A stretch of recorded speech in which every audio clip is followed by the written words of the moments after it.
सम्मानास्पद अतिथिवृंद, सभापति महोदय एवं मोर पूज्य गुरुजी और गुरुमा वृंद और मोर प्रिय छोट बड़ भाई भौणी और सहपाठीगण, आज यही पवित्र साधारणतंत्र दिवस अवसर में मते किछि कहिबार सुजोग मिलिथिबारु मु निजको गौरवान्वित मने करूअछि।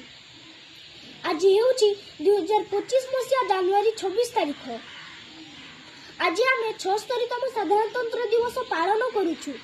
एही अवसर में मु देश प्रति महाभारतीय एवं जाति प्रति नम्र कृतज्ञता ज्ञापन करूअछि। गण शब्दर अर्थ हेउछि लोकमाने एवं तंत्र शब्दर अर्थ हेउछि शासन।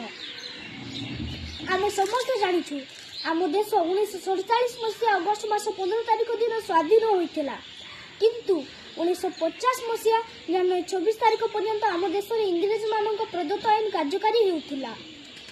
सेते दिन पर्यंत आमर नूतन आईन खसड़ा बा संविधान प्रणीत होइनथिला। समस्त अनुभव कले जेहेतु आम देश स्वाधीन हासिल करिछि, तेणु आम संविधान अनुसार आम देश शासन हेबा उचित। सेथिपाई सेही दिन ठारू संविधान प्रणयन संस्था प्रतिष्ठित हैला।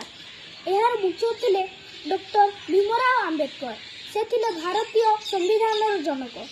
भारतीय को खाप खुआला भली गोटे नूतन संविधान खसड़ा लेखि डॉक्टर भीमराव आंबेडकर आधुनिक जुगर मनु पालटि गले। आम संविधानटी 395 धारा 22 भाग और 8 परिशिष्ट विशिष्ट, जहाँकि 1950 मसीहा जनवरी 26 तारिख ठारू कार्यकारी होइथिला। दीर्घ 2 वर्ष 11 मास 8 दिन पर आम देश आम आईन अनुसार परिचालित होइथिला। सेही दिन ठारू अर्थात 1950 मसीहा जनवरी 26 तारिख ठारू आम देश एक सर्वोत्तम गणतांत्रिक साधारणतंत्र राष्ट्र भाव विश्व दरबार में स्वीकृति लाभ कला। सेही दिनटी को मन रखा आम प्रतिवर्ष जनवरी 24 तारिख को गणतंत्र दिवस रूपे पालन करूँ। जनवरी 24 तारिख होउछि आम देशर एक राष्ट्रीय पर्व।